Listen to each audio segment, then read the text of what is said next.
that she has returned to those two words over and over again as a source of strength and inspiration and guidance for her life and for her ministry. Two words: be still. In the middle of life's turmoils, this word from God says that we can be still. When we don't know which way to turn, be still. When pain and grief are weighing us down and we can't feel God near, be still. When you have more questions than you have answers, be still. Be still and know that God is God. The Lord Almighty is where? The Lord Almighty is with us. Right? The Lord Almighty is with us. I am excited to be here. I told you this pretty much every week. I don't know when I'll stop saying it, but I am excited to be here. I am hopeful about the future, and I am enthused by the good and hard work your leadership has done in the years preceding my arrival. I have a deep desire for this church to reach more people for Jesus Christ, because I believe Jesus Christ makes a difference in people's lives. Healing us, saving us, enlightening us, inspiring us, holding us together, holding us up. I believe that Jesus Christ makes a difference in our lives. I believe that Jesus Christ offers good news about who we are, our identity in God, about our purpose as human beings, and about how we're to live, and most importantly, and the most important thing, the message that I think every human heart needs to hear. We are unbreakably loved by God. We are loved by God exactly where we are, as we are. Love. This morning, Dawn Byler, the chair of LIFT, which is like the administrative council, it is the deciding group of the congregation, announced that we would continue into the fall with the same worship schedule and style of worship that we've had this summer. The last couple of weeks, we've experienced some hard conversations within the leadership of the church. A couple weeks ago, I made a proposal to worship committee that we planned for 2 worship services for the fall. One at 9 a.m. that would be very traditional, just kind of me and Ray. We'd have organ music and liturgy and a message. And I imagined it as a small alternative to the 10:30 service, which would be the main event. A blended service like this one, to which we would try to drive most people and fill this sanctuary up. In the course of the discussions, it was shared that it would be very difficult for musicians to set up and prepare for the 10:30 service in 30 minutes. Worship committee members expressed both appreciation for the higher energy we've had in worship this summer and a longing for things to stay the same. I think that may be how many of you feel. They concluded their deliberations by making a recommendation to LIFT, our ad council, that worship remain at 10:30 with the blended service. Last Sunday night, LIFT took up the recommendation, and I shared my hopes for the worship that we offer in this community. That the sanctuary be full, that the praise team be heard, that the energy of our worship remain high, so that a person who walks into this worship space sees a vibrant and viable community of faith, right? I listened as person by person people shared their hopes and their fears. For many there was joy, and the many of you have expressed this to me, and I thank you for your encouragement. For many there was joy in seeing the whole congregation gathered together to praise God.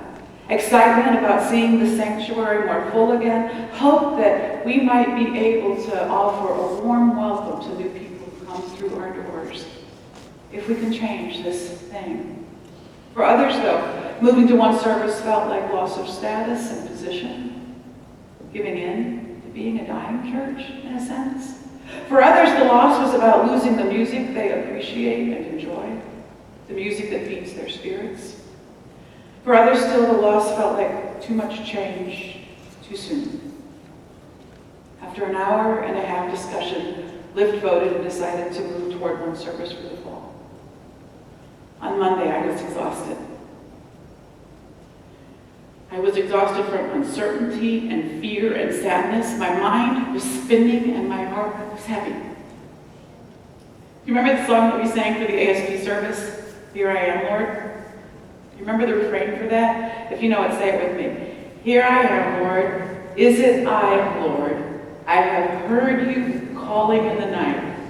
I will go, Lord, if you lead me. I will hold your people in my heart. So people love this song. It is a beautiful call and response. Our God of beautiful creativity and providence, making profound promises to bring light to our darkness, to care for the poor and the lame, to feed the hungry, if we're willing to go where God sends. Pastors love this song too. It feels like hearing the call to ministry and saying yes to that call. But the part about ministry that is so hard, it's not the administrative stuff, it's not the budgets, it's not the committee meeting. It is holding the people in our hearts. Holding the people in our hearts. Last Monday, I was intensely aware of God's people in my heart. Of the weight of responsibility I have toward you, toward your spirits and your faith, of the sadness change would bring for some and the discord this decision might bring to our congregation. My mind was spinning and my heart was heavy.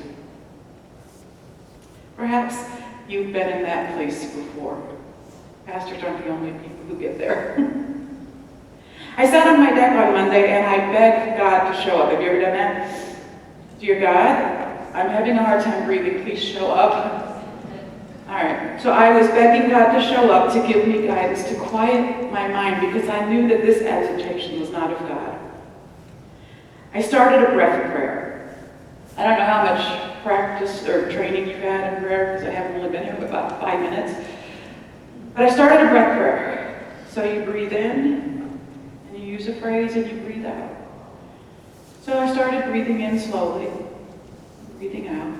And I was looking for what the words might be.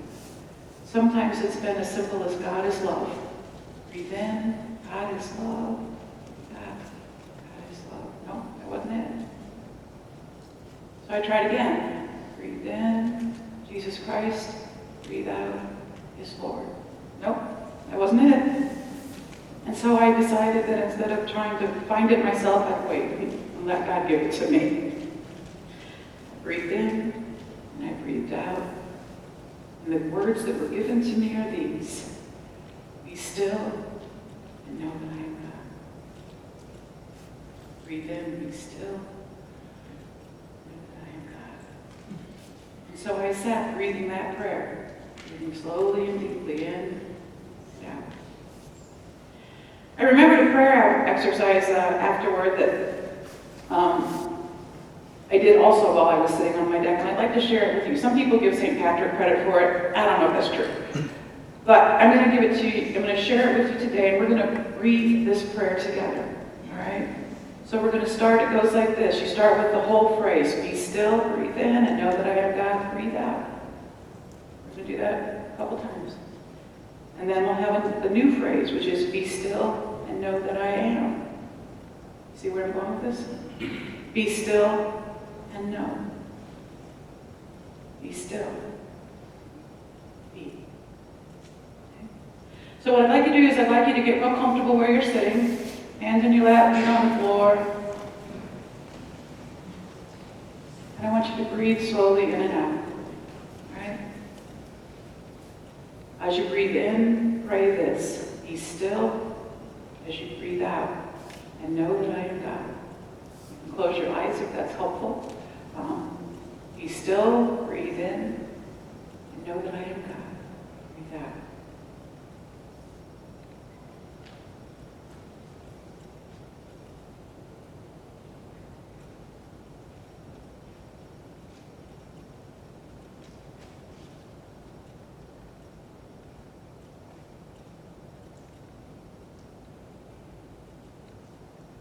Be still, breathe in, and know that I am.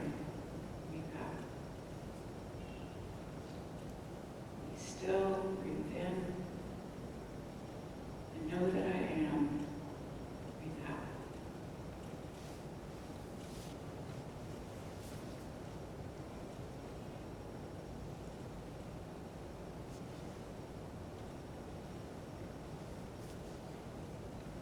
Be still, breathe in, and know that.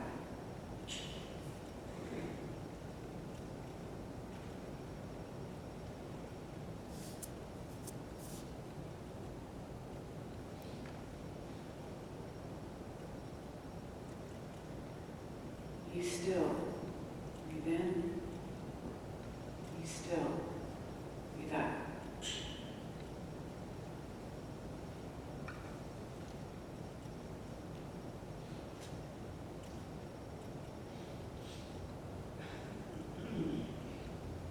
Be, breathe in, be, breathe out.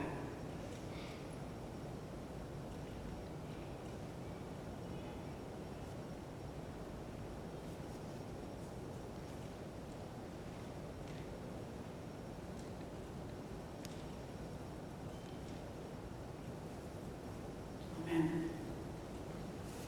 After I sat breathing, which I found extremely helpful, I hope you found it helpful too. After I sat breathing for a little bit, I looked up this verse. I didn't know straight up that this verse was from Psalm 46. I had to look it up on my phone. And I found Psalm 46, which said this: God is our refuge and strength, an ever-present help in trouble. Therefore we will not fear. Though the earth give way and the mountains fall into the heart of the sea, though its waters roar and foam and the mountains quake with their surging. You know, every single day when we look at the news, it kind of feels like that. For some of you, the change in worship time kind of feels like that. For me, wondering what to do about gun violence in America feels like this. Poverty, hunger, children without enough. The world feels like this. And the psalmist gives us this message: be still and know that I am God. The Lord Almighty is with us. And that helps. I am going to place my trust in God, that our best wisdom, through deliberate conversation and sensitive decision-making, that we are on the right course for now. In our first 4 weeks together, I shared Paul's words about the community of faith. What did he say? What did he say that communities of faith need to be? I gave you 4 words. Fearless. Thank you. Like-minded, joyful. Light bearers. That's a harder one because we don't use it very often, right? But taking Jesus Christ's light into the world. He said we need to be fearless, joyful, like-minded, and light bearers. He was clear in his mission to share the good news of Jesus Christ with others, and we need to be that clear as well. Crystal clear. That our goal is to throw the doors of God's love open to a community. For that to be authentic, we need to be engaged in our own spiritual journeys. We need to be deeply in love with God ourselves. We each bear responsibility for deep prayer throughout the week, that God will fill our spirits between the Sundays. Right? We need for God to fill our spirits day by day through the week as we keep our eyes on Jesus and we come in joy here together to celebrate the goodness of God and the blessings of God. What are the goodness of God that we've seen? The goodness of God given to us in this church family. Many of you will say it. I have seen God's love through the love I've received in this place. I was welcomed here warmly. People genuinely cared about me in this place. Sharon said it this morning at our table. That human love that you show to one another is God's love flowing through you, all right? That's important. The goodness of God celebrated in our baptisms like we did last week with Noah, and remember that we are beloved children of God. The goodness of God that has granted this church so many resources and assets in terms of talent and wealth, deep faith, and capable leaders. Our daily spiritual lives invite us to be still and to breathe, that God might calm whatever is agitating our spirits and clear our vision for our future, that we can see the people God wants us to befriend. I will not accept it as an answer that you don't know anybody that you can invite to worship in this space. All right? I'm inviting you this week to breathe. Just breathe. Breathe God in, breathe God out. Let God speak words of peace and healing and power into your heart. On the way out of our worship meeting, one member shared that she had been resistant to me and my ideas at first. And I want to say, I appreciate people saying what they have to say to me directly. Right? That's a kind of hard word to hear, though. It's like, this is our church and not yours. Believe me, I know that. Every pastor knows that they step into a living stream and they are just part of the story, but that the church was here before I got here, and it will be here after I leave. But can I make a slight tweak on this? This church has always been and will always be God's. Right? This church has always been and will always be God's. And God has a mission. Jesus says it this way in Matthew 28. It's called the Great Commission. Can you hear the word mission in there? Do you know what the Great Commission is by heart? Starts with the word go. Go and make disciples of all nations, baptizing them. And baptizing is what? Letting them know they are a beloved child of God, right? Go, make disciples of all nations, baptizing them in the name of the Father and of the Son and of the Holy Spirit, and teaching them to obey everything I have commanded you. What has Jesus commanded? Love the Lord your God with all your heart, your soul. You should be able to do this with me and fast. You ready? Love the Lord your God with all your heart, soul, mind, and strength. Love your neighbor as yourself. We have two great things. We have a great commission, and we have a great command, right? So this is what Jesus says. Go and make disciples of all nations, baptizing them in the name of the Father and of the Son and the Holy Spirit, teaching them to obey everything I've commanded you. And then he says, and surely I am with you even till the end of the age. Where have we heard that before? The psalmist in Psalm 46 says, even though the world is blowing up around you, be still and know that I am God. The Lord Almighty is with us. Maybe Jesus knew this mission was going to be too frightening or seem too big or that we'd feel too small. So Jesus gave us that promise, I am with you. You're not going out alone. I'm going with you from now until forever. So are we on a mission? Are we on mission? Yeah? Really? I'm going to tell you what. You are on mission. You guys are doing great. But I want to set a number in front of you. It's the number that I've said to each of the leadership groups. 260. 260 people in this sanctuary on average is what we're shooting for right now. It's our first hill to climb. How are those people going to get here? Well, God's going to do God's work, right? Because God is faithful. Who else is going to work with God? Every hand should be in the air right now. No, come on now. You're going to make me cry this afternoon.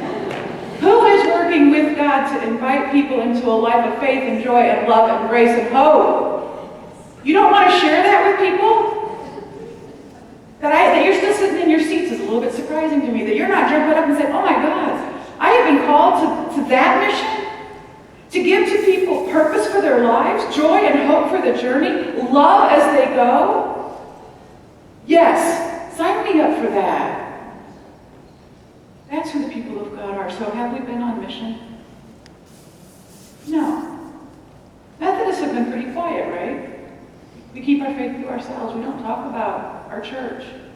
I'd like you to change that. I'd like for your love for this place, your love for God. I'd like for your Facebook page to blow up with information about this church. That you're here on Sunday morning. How many of you checked into church on Facebook this morning when you came in? Mm-hmm.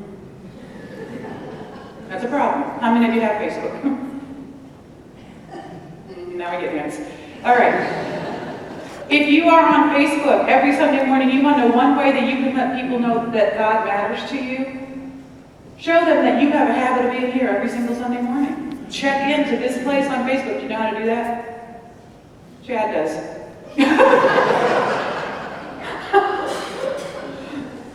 I do too if I could work on it for a minute. Let people know that this church, its heart is front and center in your life. All right. I trust cheerleaders, and I respect the sincerity and sensitivity with which they've wrestled with and made a difficult decision. I trust that God has sent me here to be with you. I do believe this. I believe we're meant to be together, and it's not going to be perfect, right? We're not all going to get our way. Even the pastor doesn't get their way all the time. I want this change because I love seeing this congregation, this sanctuary floor. And I love the energy, and I love seeing the young adults leading worship. I do love that. But I'm not going to get my way every time. Everybody doesn't get their way every time. So change is hard. And I'm going to tell you a true thing. I understand that deeply. My whole life has been nothing but change for 4 months. Not one single day has it been about changing everything in my life. There were a lot of emotions that went along with being appointed to a new church.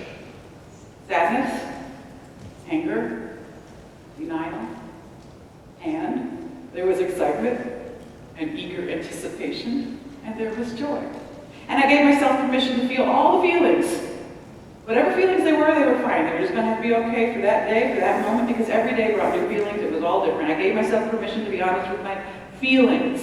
And you have that same permission.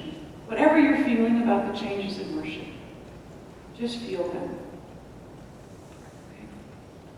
If you're angry today, be angry. If you're sad, be sad. If you are worried, be worried. But also be excited and hopeful and eagerly anticipating what God might be up to. Pray as you go from this place this week.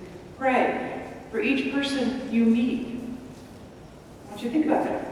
I'm not saying that in a random kind of general way. I want you to pray for each person you meet, each person you see, and see the image of God in them. You don't have to hand them any Jesus thing. Just pray for them. Give thanks to them. See God in them. Right? Open yourself up to God's sightings, to seeing God more and more with each passing day. Pray for this congregation, that God will show the way for new people to find our doors and to receive God's love. You are a great congregation. Your heart's in the right place. Pray for your pastor, that she may lead you with a clear eye and a clean heart.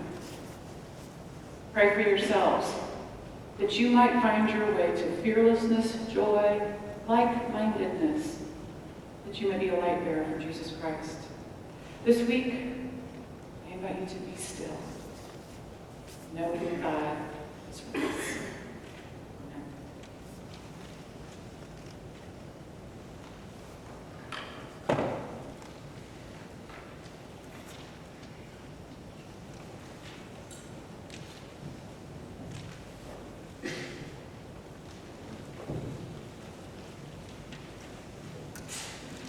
As we come to our time of corporate prayer, when all of us together and each in our own way lift our prayers to God, please feel free to say out loud the names of those for whom you have concerns. And then we will pray and reflect silently on the many things that God has given us to think about through Julia's sermon, and all those things that are on your heart. So let us pray together silently.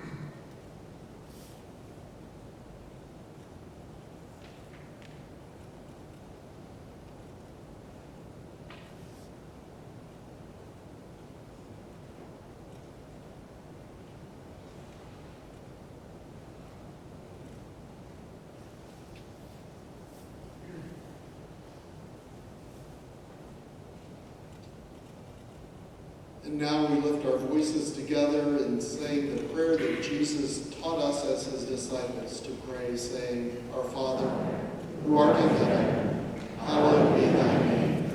Thy kingdom come, thy will be done, on earth as it is in heaven.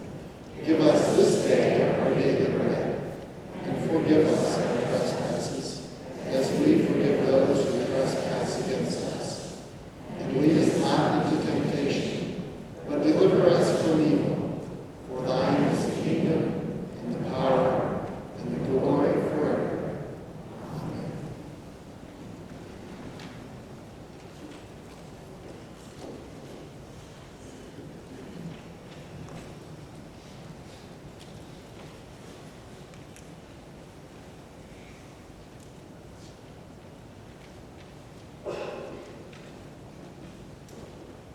morning. My name's Karen Wood, and I'm here today to share some reflections on my experience in Wesley Covenant groups. The fact that I'm up here says something about God and how He works. Ruth Moore came up to me last Sunday before we started Bible study, and she asked me to do this. And out of my mouth came the words, "I can do that." And I'm thinking, who said that? It wasn't really me, okay? That was my God moment last Sunday. And I've had some God moments this morning. And that's what Wesley Covenant groups are all about.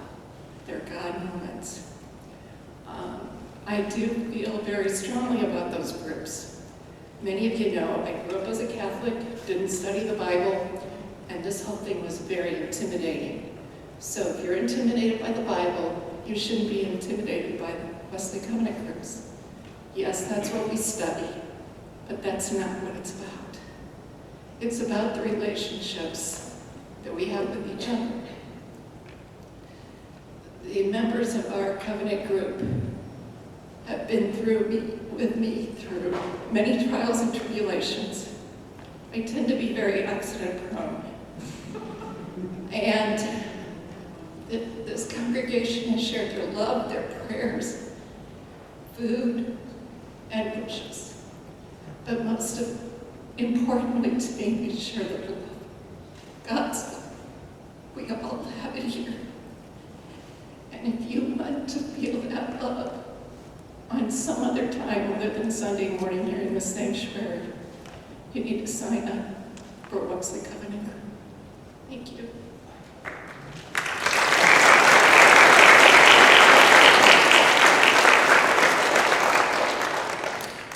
As a forgiven and reconciled people, let us offer ourselves and our gifts to God.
Go from this place keeping the great commission to go forth and baptize and teaching people about Jesus and remembering he's with us always, and the great command to love God and to